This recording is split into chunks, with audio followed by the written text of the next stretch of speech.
아침을 뉴스로 깨웁니다. YTN 라디오 김호성의 출발 새아침. 여러분 안녕하십니까. 출발 새아침 김호성입니다. 주말 어떠셨습니까? 좀 걱정이 많으셨죠? 폭염 끝나고 때 아닌 메르스 공포가 덮쳤습니다. 걱정입니다. 예전에 이슬람 문화권 취재를 갔을 때 현지 가이드로부터 인상적인 에피소드를 들었던 적이 있습니다. 과거 카라반이 실크로드를 통해서 무역을 했을 당시에요. 망망대해 같은 사막 한가운데에서 길을 찾는 방법에 대한 설명이었습니다. 낙타를 이끌고 사막을 건너다가요. 도저히 방향을 가름할 수 없는 지점에서 새끼 낙타를 잡는다는 것입니다. 그렇게 하면 돌아올 때 길을 잃을 경우에 어미 낙타가 새끼 낙타가 희생당한 곳을 스스로 알아서 찾아간다는 것이죠. 그렇게 해서 카라반들이 길을 찾았다고 하네요. 의료계에선 메르스 코로나 바이러스가 전염되는 경로로 낙타와의 접촉을 꼽고 있습니다. 느린 걸음으로 묵묵히 사막을 건너는 순한 동물의 이미지와는 왠지 연결이 잘 되지 않습니다. 3년 전 국내 발병 당시의 메르스 치사율은 20.4%. 당시 악몽이 재현되는 것은 아닌지 걱정이 큽니다.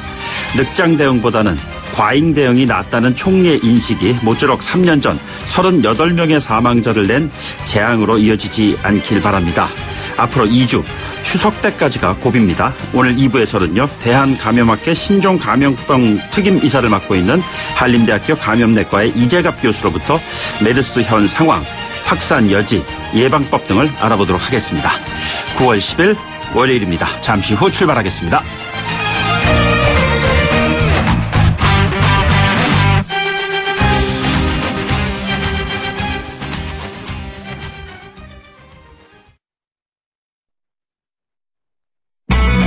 YTN 라디오 김호성의 출발 새아침.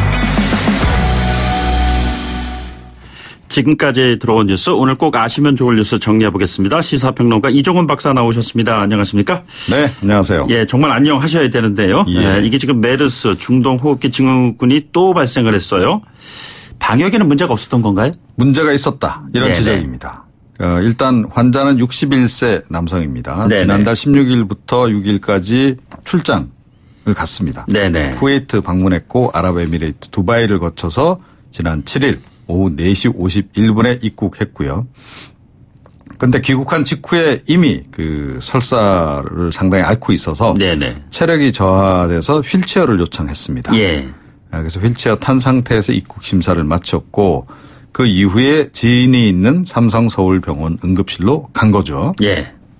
거기서 이게 좀 의심이 된다. 이래서 보건당국에 신고를 했고 이후 서울대병원 국가지정 격리병상으로 이송된 후에 지금 격리 치료를 받고 있는 그런 예. 상황이고 확진 판정은 이제 그 다음 날 그러니까 오후 4시에 나왔습니다. 네. 3년 전 그 메르스 사태 때는 첫 확진 판정 받는데 보름이 걸렸거든요. 예, 예. 그러니까 비교적 신속하게 이제 그 확진 판정이 나왔고 그래서 이제 뭐 초동 대응을 비교적 잘한 편이다.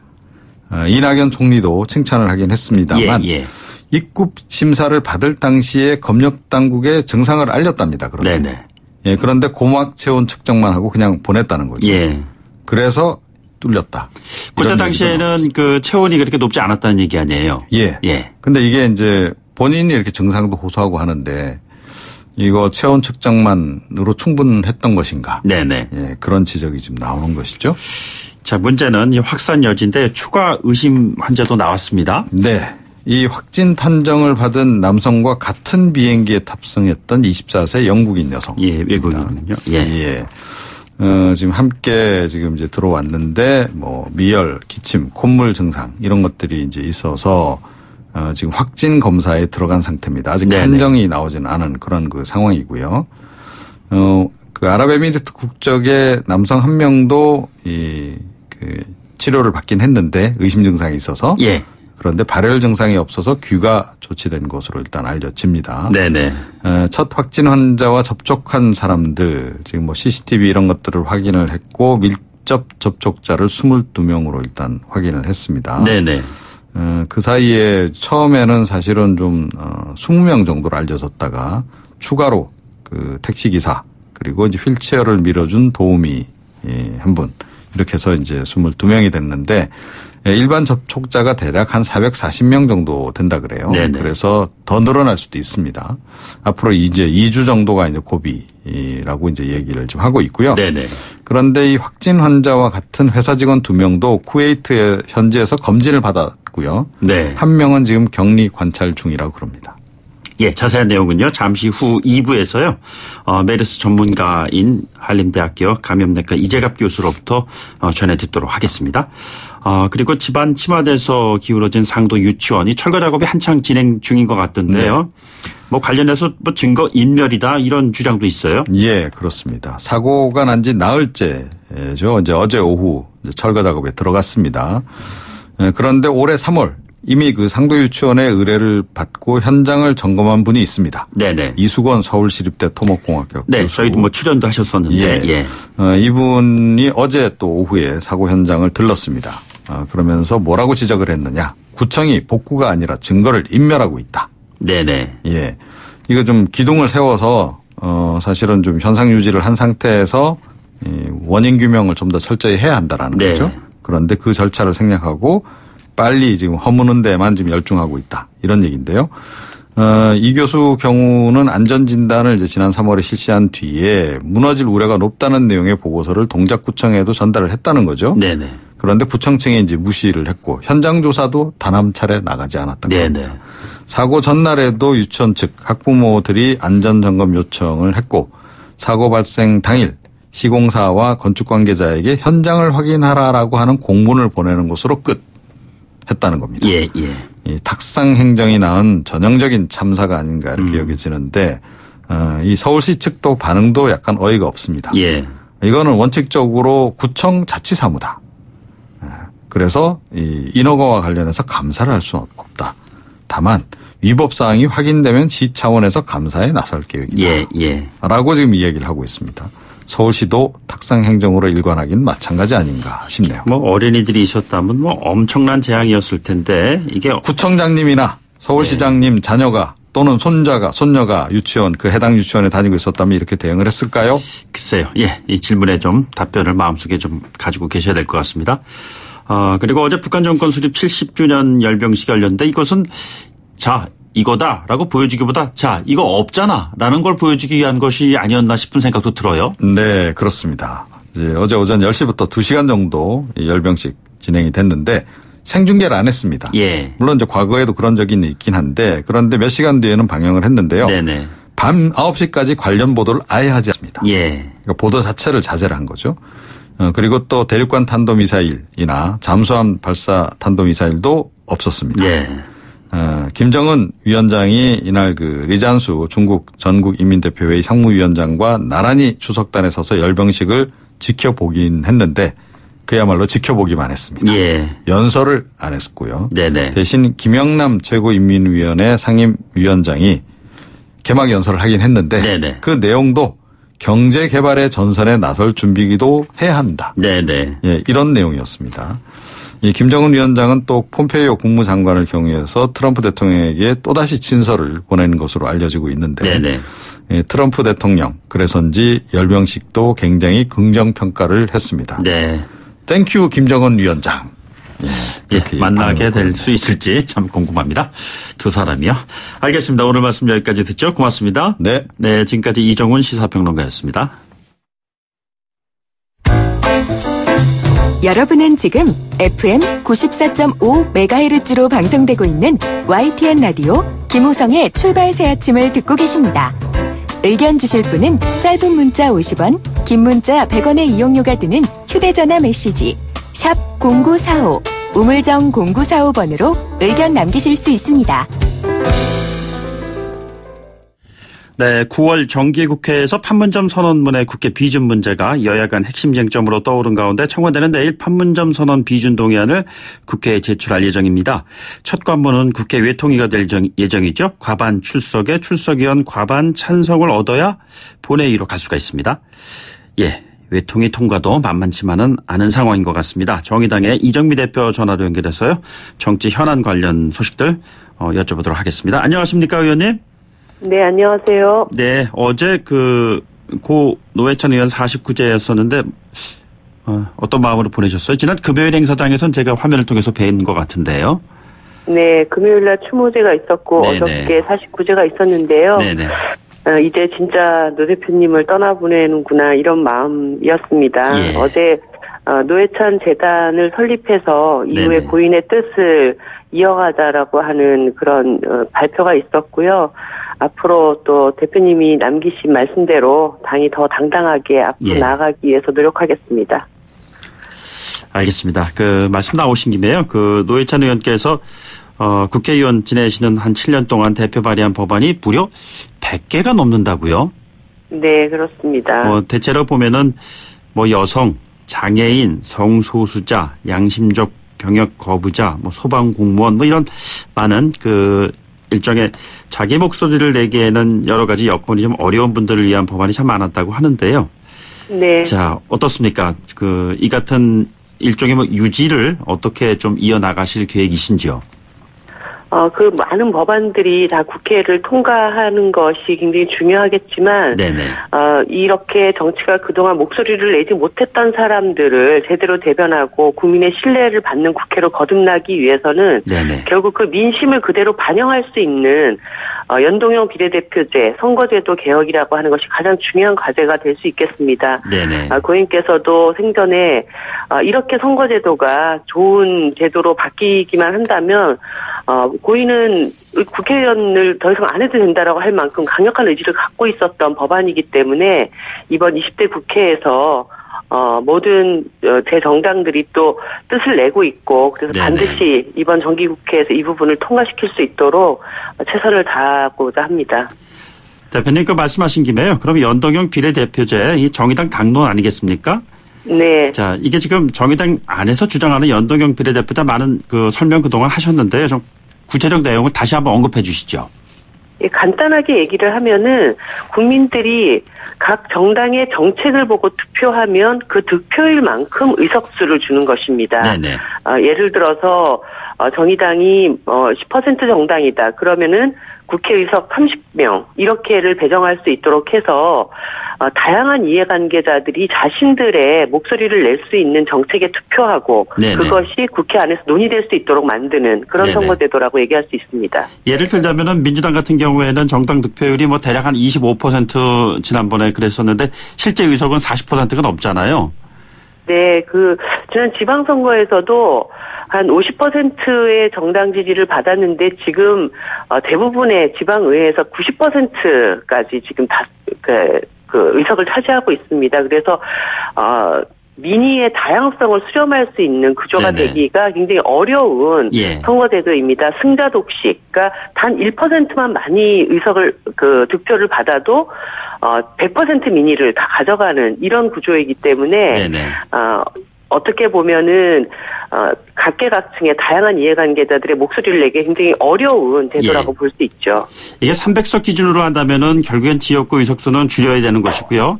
지역구 의석수를 줄이지 않고 한다면은 비례대표를 더 늘려야 되는 것 아니겠습니까? 네. 그렇다면은 이게 정의당 혼자서 할 수 있는 건도 아닐 거고요. 특히 정개특위를 통해서 여러 가지 사안들도 본격적으로 진행돼야 할 텐데 이 부분을 네. 앞으로 어떤 식으로 추진할 계획이신지요? 사실 지금 정개특위 구성을 2달 전에 국회에서 결의를 해놓은 상태입니다. 네네. 그런데 자유한국당이 아직도 정개특위 위원 명단을 제출하고 있지 않습니다. 물론 네네. 사개특위도 마찬가지죠. 네네. 이런 상태로 정치개혁이 지금 후반기 국회 안에서 진행될 수 있을까 굉장히 걱정이 많이 있습니다. 특히 네네. 10월 달이 되면은 선거구 획정위원회가 구성이 돼야 되고 다음 총선의 지역구 획정이 내년 4월이면 완료가 돼야 됩니다. 예. 그렇기 때문에 올 12월까지 정기국회 안에서 선거제도를 바꿔놔야 획정위원회가 그것에 맞게끔 선거구를 확정 지을 수 있게 되거든요. 네네. 그래서 다양한 방안들이 지금 얘기들이 나오고 있기 때문에 빨리 위원 명단을 제출하고 네네. 책임 있게 각 당의 당론을 내놓고 논의를 시작을 해야 되는 것입니다. 예. 최근에 저희가 바른미래당 이상돈 의원과 인터뷰를 했는데 그 정계 개편 문제 언급할 때요. 민주평화당하고 바른미래당 의원들이 모여서 제3지대를 만들면은 앞으로의 총선에서 해볼 만하다. 이런 언급을 했습니다. 이게 지금 뭐 정개특위하고는 무관한 듯 하면서 또 연결되어 있는 이슈가 아닐까 싶어서 여쭤보는 건데요. 이게 민평당이 정의당하고 그동안 공동 교섭단체를 꾸려오지 않았습니까? 네. 향후 정계 개편의 움직임을 어떻게 전망하고 계시는지요? 지금 이 얘기는 이상돈 의원님이 뭐 당을 대표해서 얘기를 했다기보다는 개인의 네네. 생각을 말씀하신 건데요. 네. 제가 정말 걱정이 되는 것은 지금은 국민들이 정치개혁을 하라고 요구하고 있는 때입니다. 그런데 정치개혁이 아니라 정계개편으로 가는 것, 이것이 또 성공 가능할 것인지, 국회가 이 정계개편의 소용돌이 속에서 또 몇 달 동안 일은 제대로 하지 않고 당끼리 이합집산만 궁리하고 있는 이런 상황으로 가게 될까봐 걱정이 네네. 많이 됩니다. 네네. 지금 다당제 시대에 이 다당제도를 안정화시킬 수 있는 제도개혁이라고 하는 것에 힘을 더 쏟는 것이 네네. 향후에 각 당 안에 있는 분들도 좀 더 안정적으로 자기 정치의 미래를 구상할 수 있는 길이 될 것이라고 봅니다. 양당제보다는 다당제로 가기 위해서는 연동형 비례대표제가 시급하다 이런 말씀으로 정리하면 되겠습니까? 네, 그렇습니다. 예, 좀 이슈를 좀 바꿔서요. 그 판문점 선언 비준 동의안 관련 좀 질문 드릴게요. 빠르면 네. 빠를수록 좋다. 이런 그 청와대 쪽의 입장이고 그런데요. 정의당 입장은 어떻습니까? 지금 저희들은 4월 달에 남북 정상회담 때부터 판문점 선언 국회 비준을 주장을 해왔습니다. 네네. 사실 이런 선언들이 남북 관계가 뭔가 합의점을 이루고 나서 정권이 바뀔 때마다 이것이 흔들리고 이런 경험들을 우리가 70년대부터 쭉 해왔었기 때문에 네. 이제는 남북 관계를 한 단계 한 단계 진전시켜 나가기 위해서는 남북 간 주요 합의들을 국회가 비준 동의하고 가는 것이 바람직하다라는 생각을 가지고 있고요. 네네. 지금 자유한국당을 뺀 나머지 야당들에서는 이 국회 비준에 대해서 다 긍정적인 의견들을 가지고 있습니다. 그리고 지금 다음 회담이 지금 9월 18일 날 예정이 되어 있는데 네네. 이 회담 전에 비준이 처리가 된다면 북한도 비핵화를 흔들림 없이 추진해 나가야 되겠구나라고 하는 더 강력한 신호를 줄 수가 있습니다. 그래서 네네. 오히려 자유한국당이 얘기하는 비핵화의 진전 없이 안 된다가 아니라 네네. 이 회담 비준을 통해서 네. 진전을 더 끌어당기는 이런 주체적인 주도적인 노력들을 해야 될 때라고 봐야죠. 전 단계로 비준은 아니지만 국회 차원의 결의안 그 다음에 이제 비준하는 이런 바른미래당의 입장과 관련해서는 어떻게 생각하시는지요? 그것이 바른미래당 내부에 이 비준을 둘러싼 이견들을 조율한 좀 고심 어린 방안이라고 생각을 네네. 하는데요. 예. 제가 볼 때는 결의안 자체에 대해서도 당 내에서 또 뭐 비준 처리만큼 이견들이 있을 수 있다고 봅니다. 네네. 그렇기 때문에 좀 더 전향적으로 이번에 남북 회담을 성공적으로 이끌기 위해서 바른미래당 안에서 이것을 우려하거나 반대하시는 분들도 예. 좀 더 전향적으로 네네. 국회가 힘을 모으는 방향으로 좀 결론을 내렸으면 하는 생각입니다. 알겠습니다. 그리고 최근에 교섭단체 대표 연설에서 한국당 김성태 원내대표가 출산 주도 성장 이야기했습니다. 자, 이 부분 어떻게 바라보고 계세요? 사실 당 내에서도 자유한국당 내부에서도 이것이 조율되지 않고 나온 좀 황당한 의견이 예. 있는 것, 비판이 있는 것을 제가 알고 있습니다. 네네. 사실 자유한국당에서 이 정부의 소득주도 성장에 대해서 강하게 질타하고 비판을 해왔기 때문에 제1야당 원내대표로서 대안을 내야 되겠고 그런 강박이 좀 이상한 결론으로 이어지지 않았는가. 네네. 그런데 이 자체가 상당히 시대 역행적인 시각에서 나온 방안이라는 것이죠. 예. 여성들에게 돈을 줘서 출산을 유도하겠다. 이것에 대해서 납득할 수 있는 여성들은 없다고 봅니다. 그리고 네네. 사실 세금 중독이라고 이 정부를 비판해 놓고 나서 결과적으로는 또 세금을 투입해서 성장론을 또 제출한 것도 사실은 앞뒤가 안 맞는 그런 이야기라고 봐야 되겠죠. 대표님 그렇다면은요, 저출산의 우리 사회의 문제를 어떤 식으로 접근해 나가야 된다고 보시는지요? 사실 저출산 문제는 개인의 선택과 결단이 아니라 시스템 차원으로 접근하는 것이 맞다고 봅니다. 네네. 지금 사실 여성들이 아이를 낳기 가장 힘든 이유 중에 하나는 독박 육아 때문이거든요. 네네. 아이를 낳고 키우든지 여성이 일을 하든지 둘 중에 하나를 선택할 수밖에 없는 이런 상황에 놓여 있지 않습니까? 예. 그래서 아이를 낳고도 자신들의 자아를 실현해 나갈 수 있는 사회적 활동을 계속 할 수 있도록 하는 네네. 그런 시스템을 이 국가와 사회가 잘 보장해 나가는 것이 가장 중요하다고 봅니다. 예. 근데 한국당에서 얘기 나오는 것의 구체적인 안들을 보면 남성 육아휴직 의무화라든가요. 출산 장려금, 양육지원금 뭐 이런 출산을 독려하자는 그런 구체안도 좀 담겨 있는 것 같습니다. 이런 부분들은 사실 정의당 입장에서도 크게 반대하는 사안은 좀 아니지 않을까 이런 생각도 드는데요.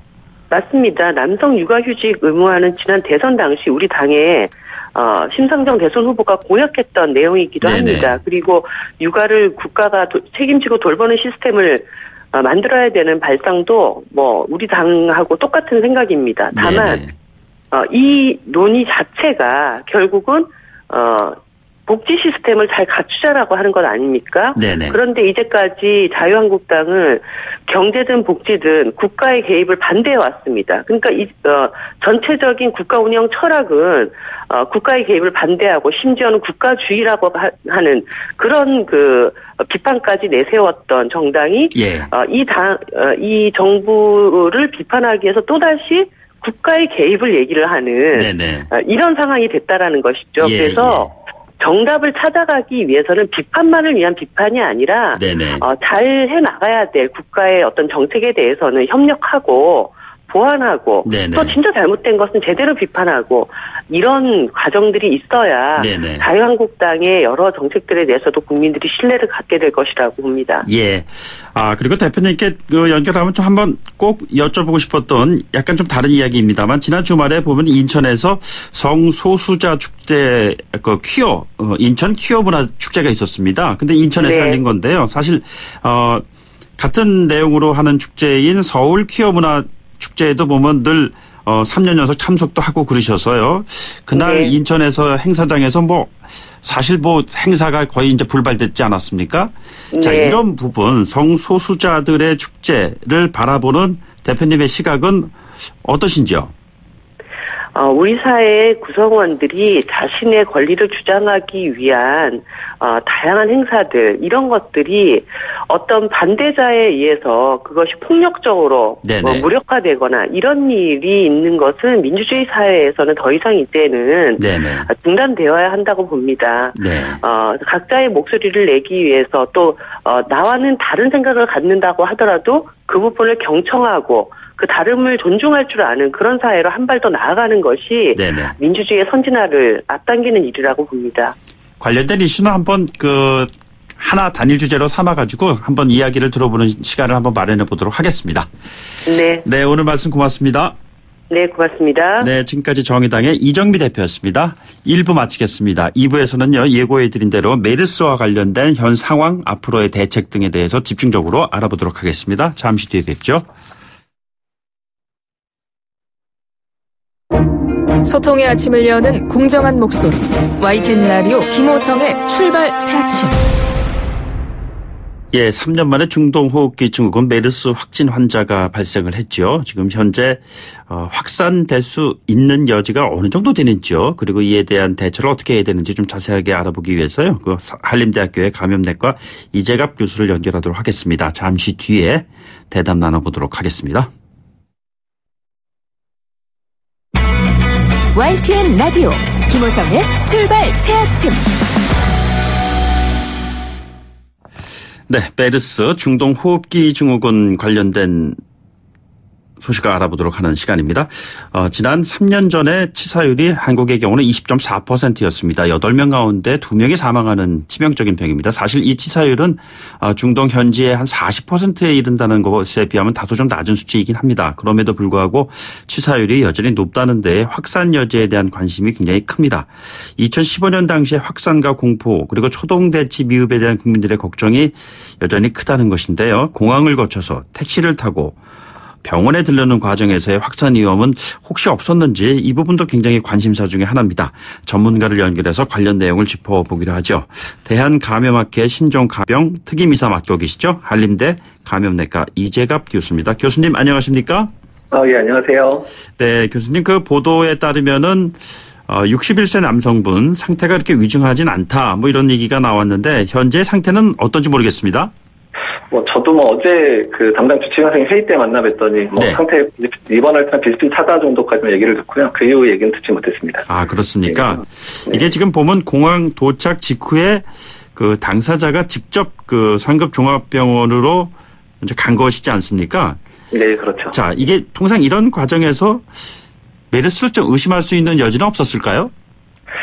일단 검역소에서 걸러내기는, 검역소는 그 환자들이 자기 증상을 자발적으로 이제 얘기를 해서 그 증상이 합당하면 검역 대상이 되는 그런 패턴이기 때문에요. 네네. 여기 검역소는 이렇게 만약에 환자가 자각 증상이 없거나 네. 환자가 증상을 얘기하지 않으면 좀 걸러내기가 많이 어려운 측면들이 있습니다. 아마 그래서 걸러지지 않는 것 같고요. 다음 환자분이 이제 쿠웨이트에 있을 때 장염 증상이 심했어서 전반적인 컨디션이 안 좋았던 것 때문에 바로 삼성의료원으로 가지 않았나 이렇게 생각이 듭니다. 예. 일반적으로 그 공항을 그 입국 심사대를 통과했을 때 그 체온 같은 거 제국을 했을 때 이 환자는 당시의 상황에서 체온은 평상 그 정상인의 수준이었다는 얘기였었잖아요. 네, 그렇죠. 정상 체온이었습니다. 예. 그런데 본인이 나 정말 이상하다 이랬을 때 야, 이 부분 같은 경우에는 굉장히 격리 그 조치를 해야 되지 않겠는가 이런 판단을 현지에서 내리기는 좀 어려운 건가요? 그러니까?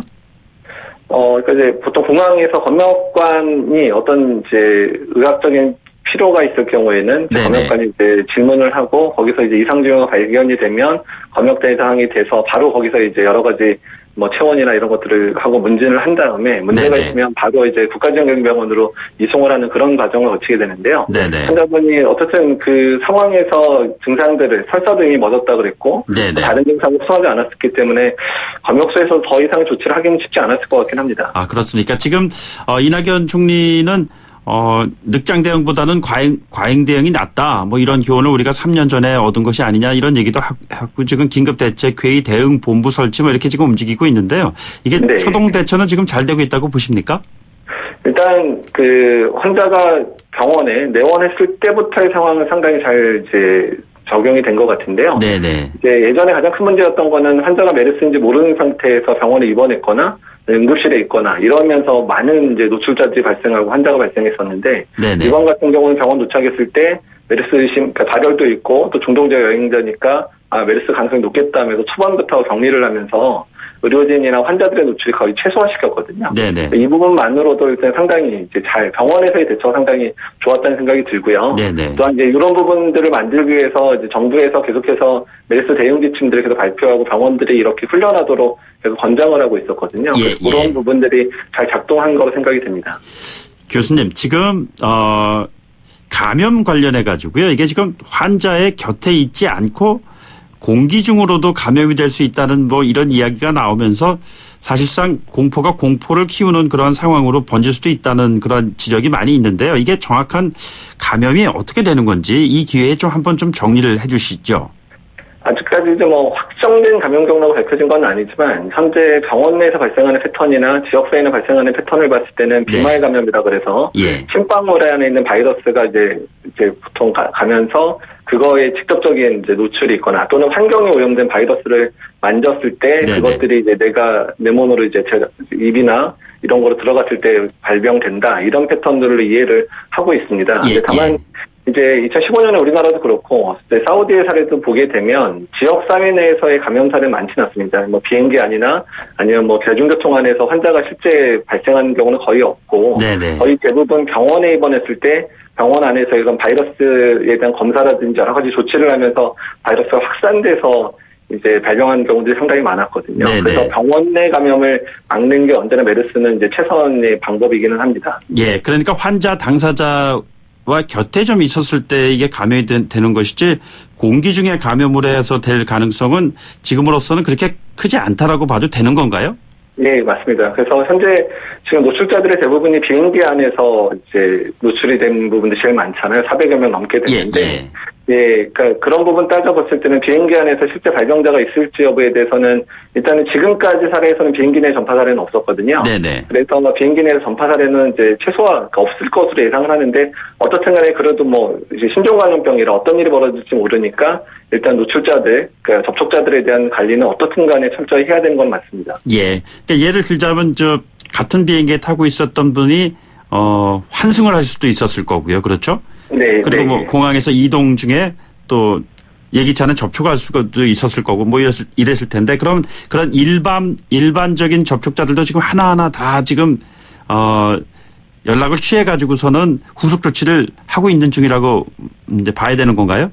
그러니까 비행기 안에 있는서 노출되어 있는 사람 중에 밀접 접촉자는 자가격리에 들어가 있고요. 네네. 일상 접촉자라고 해서 이제 바로 근처에 있지 않았던 환자들 같은 경우에는 수동 감시 형태로 이제 진행이 돼서 이제 환자들한테 문자 메시지나 전화나 이런 것들을 해서 이제 정보를 전달하고 증상이 있으면 바로 병원에 일상상도 통해서 신고해달라고 이제 지금 얘기를 하고 있는 상황인데 어쨌든 그 부분이 이제 단순히 문자만 전달되면 전달됐는지 안 됐는지 확인도 불가능하고 외국인도 상당수가 있다 보니까 되도록이면 이제 담당자들이 이제 연락을 해서 환자들의 상태를 계속 체크하도록 하는 능동 감시 형태를 일부 띄는 형태로 이제 좀 진행하자고 어제부터 얘기가 돼서 진행이 되고 있는 걸 알고 있습니다. 예.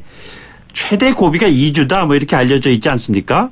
네. 예. 이게 지금 과거에 3년 전에는 보면은 슈퍼 전파자라고까지 얘기 나올 정도로 한 사람이 많이 확산시킨 그러한 전례도 있고 그랬었는데요. 네. 자, 이 2주 동안의 기간 동안에 확산될 수 있는 여지가 있다면은 또 어떻게 우리가 대응책을 마련해야 되는지 얘기해 주신다면요. 2015년에는 슈퍼전파가 다 병원 안에서 일어났거든요. 네네. 병원 안에서 환자가 이제 진단되지 않은 상태에서 바이러스 배출을 많이 하고 이래서 했던 거기 때문에 지금 현재는 병원 안에서 지금 발생할 가능성 거의 없는 상태이기 때문에 네네. 일단 그전과 같은 슈퍼전파의 가능성 거의 없을 거로 생각이 되고요. 예. 지금 현재로서는 2주 이내에 이제 비행기 탑승객들의 노출자들이 접촉자가 제일 많다 보니까 이 접촉자들 안에서의 발병 여부가 앞으로 이게 장기화 될 건지 아니면 이 환자 한 명으로 끝날 건지 한 분수령이 될 것 같습니다. 병원에 계신 분이 뭐 크게 슈퍼전파자로 될 가능성은 지금 없다고 하셨는데 현재 병원에 있는 환자분은 상태가 조금 전에 이제 괜찮다고 말씀하셨잖아요. 그런데 이분이 갑자기 악화될 수 있는 여지는 있나요? 뭐 메르스 환자들 38명 사망자들 보게 되면 갑자기 악화되는 분들 되게 초기 증상이 악화되는 시기에 많이 급격히 악화되거든요. 그러니까 보통 한 3, 4일, 길게는 한 일주일 내의 상태가 제일 중요하기는 합니다. 그래서 그때까지 잘 버티시고 이겨내시면 회복이 되실 가능성이 높은 거고 이 기간 지금 요 며칠 사이 환자 상태가 제일 중요할 것 같긴 합니다. 예, 흔히들 왜 자택 격리한다고 그러지 않습니까? 네. 예. 근데 그 병원 의료 시설이 아닌 자택에서 격리하는 것이 이게 안전한 조치인가요? 그러니까 이 부분은 이제 시민의식과 연관된 부분인데요. 네네. 그러니까 그거에 자가격리에 이제 통보받으신 분들이 그 수칙들을 잘 지켜주시고 잘 따라주시는 것들이 이제 여러 가지 이제 질병 확산을 막는 데 도움이 되기 때문에 이 부분들은 좀 잘 부탁드리고 싶은 부분들이고요. 네네. 그리고 2015년의 경험들이 있기 때문에 많은 분들이 이런 부분에서 수능을 잘 하고 있습니다. 네네. 이게 일반적으로 일반인의 경우에 내가 메르스인가라는 의심을 할 만한 사안으로 이렇게 체크해야 될 항목이 있다면은 뭐 흔한 예를 들어서 고열이라든가 호흡기가 좀 기침이 좀 심하든가 이런 거 있을 텐데 좀 구체적으로 좀 안내를 좀 해주세요. 일단은 우선은 이제 중동지역 여행력이 있어야 되고 두 번째는 이제 발열과 호흡기 증상이 주된 증상입니다. 이제 열이 나면서 기침이나 호흡곤란이나 가래나 이런 게 끓기 시작하면 증상이 많기 때문에 이런 증상들이 있는 분들은 병원을 받아오시는 게 아니라 1339라 그래서 질병관리본부 콜센터를 전화를 하면 정말 의심 환자가 맞는지 여부를 이제 체크해드리고 의심 환자가 맞으면 이제 인근에 있는 보건소에 있는 이제 음압격리 이제 구급차가 가서 환자를 이송을 하게 되거든요. 그래서 일단 병원에 바로 내원하는 게 아니라 1339를 꼭 전화해서 해주시는 분이 상당히 중요합니다. 예.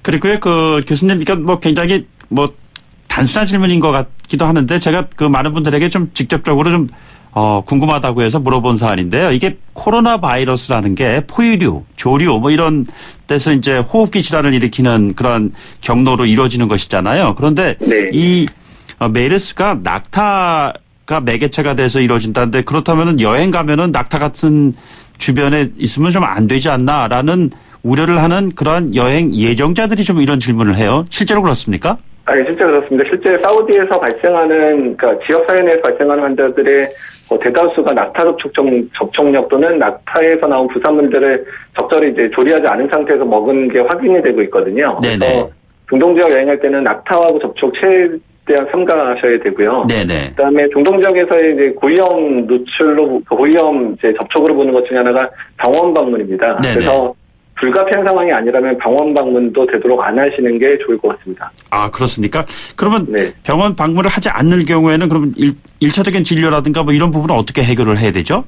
그러니까 이제 그 부분, 불가피하게 어쩔 수 없이 진료를 받아야 되면 가야 되기는 하시는데. 네네. 되도록이면 안 갈 수 있게 뭐 개인 상비약이라든지 이런 것들 잘 준비하셔서 이제 가시는 게 좋지 않을까 이런 생각이 듭니다. 이분도 이제 첫 번째 환자도 쿠웨이트에서 장염이 심해가지고 이제 병원 내원에 거기서 아마 노출됐을 가능성을 가장 지금 높게 보고 있거든요. 그래서 그런 병원 내 감염이 메르스는 가장 이제 문제가 되고 있기 때문에요. 네네. 중동 지역에서는 병원 방문에서 상당히 주의가 필요합니다. 지금 중동 지역에 메르스 감염자가 뭐 현재 한 110명 이상 있다고 하는 그런 보도도 나오고 있고 그런데요. 네. 그쪽 지역에서는 이런 환자가 나오면은 어떤 식으로 그 관리를 하나요? 그럼? 근데 이제 우리나라는 크게 다르진 않지만 일상적인 발생이 계속 일어나고 있는 상황이기 때문에. 네네. 그래서 이제 메르스 확진이 되면 격리하고 그다음에 주변의 노출자 접촉자들에 대한 관리나 이런 부분들은 이제 하는 건 똑같기는 합니다. 다만 환자 발생이 이제 연중 내내 발생하고 있기 때문에요. 네네. 그래서 이제 우리나라에서 생각한 심각도에 비해서 이제 많이 높지는 않은 거죠. 계속 환자가 발생하니까. 근데 실제로 근데 이제 조금 느슨해지면 병원 내 발생이 계속 또 보고가 되거든요. 중동 지역에서는. 네네. 그래서 병원 내에서 확산되는 게 메르스의 아주 일반적인 특성이기 때문에요. 어쨌든 그런 이유 때문에 병원 방문을 또 주의해야 되는 겁니다. 이게 치사율이 보면은 한 40%까지 얘기되고 있고 지난 3년 전에 우리나라의 경우는 20.4%라고 그러는데요. 치사율이 각국마다 차이가 이렇게 있습니까? 차이가 나는 게 여러 가지 요인들로 설명이 되는데, 뭐, 아직까지 정확한 원인은 있지 않은데, 이제 전문가들의 의견을 따르면, 첫 번째는, 일단은 이제 메르스가 중동 지역에서는 뭐 낙타 접촉이나 이런 이제 1차 환자들이 많잖아요. 바이러스에 아주 극심하게 노출되는 환자들이 많으니까, 그런 환자들이 오히려 사망률이 좀 높거든요. 지금 증상도 강하고, 그다음에 두 번째 문제는 이제 의료기술의 차이들이 있습니다. 그러니까 한국 같은 경우는 특히 중환자 치료가 아주 발달된 국가이기 때문에요. 그런 환자 치료의 이제 수준 정도에 따라서도 사망률의 차이를 낼 수 있을 거라 생각이 듭니다. 그리고 해당 바이러스에 대한 치료제나 백신 같은 경우는 지금 어떻게 되고 있는 건가요? 그러니까 백신은 연구 단계에 있는 백신들은 그래도 여러 개 후보군들이 나와 있는데, 이게 이제 제약회사에서 이 백신을 만들려면 수익을 많이 따지게 되잖아요. 근데 이제 그런 수익률 달성이나 이런 부분에 대한 고민이 있어서 그런지 뭐 여러 가지 이유가 있어서 그럴 것 같긴 한데, 아직까지 이제 아주 활발하게 임상 연구가 진행되고 뭐 상용화를 앞둔 백신이 아직 있지는 않습니다. 그러니까 치료제도 마찬가지 상황이고요. 그래서 이런 부분에서도 이제 국제 공조를 통해서 좀 연구를 활성화하고 또 제약회사들이 이제 투자를 할 수 있게끔 할 만한 어떤 유인책들도 필요할 것 같습니다. 그럼 교수님 마지막으로요. 결국엔 시민들의 좀 우려를 줄일 수 있는 감염 예방 대책, 요령 뭐 이런 것이 있다면 좀 간략하게 설명해 주시죠. 일단은 이제 중동 여행을 뭐 제대로 삼가하시면 좋겠지만 가셨다 오는 경우에는 이런 그 증상들이 발현될 경우에 바로 보건당국에 신고하는 부분도 중요하고요. 일반적인 위생 상황들인 거죠. 그러니까 일단 손 씻기 잘하는 것들, 내가 호흡기 증상이니까 마스크 반드시 착용하는 것들, 그리고 병원 방문은 꼭 필요한 경우가 아니라면 병원 방문을 자제하는 것, 이런 부분들이 중요할 것 같습니다. 알겠습니다. 오늘 말씀 고맙습니다. 감사합니다. 지금까지 한림대학교 감염내과의 이재갑 교수였습니다. 출발 새 아침 3부에서는요, 잠시 뒤에 그 국회 청문회 앞두고 있는 국회의 상황, 그리고 판문점 선언에 대한 비준 동의안 처리 여부 등과 관련해서 어서와 이런 토론은 처음이지 다뤄보도록 하겠습니다. 8시 뉴스 듣고 돌아오겠습니다.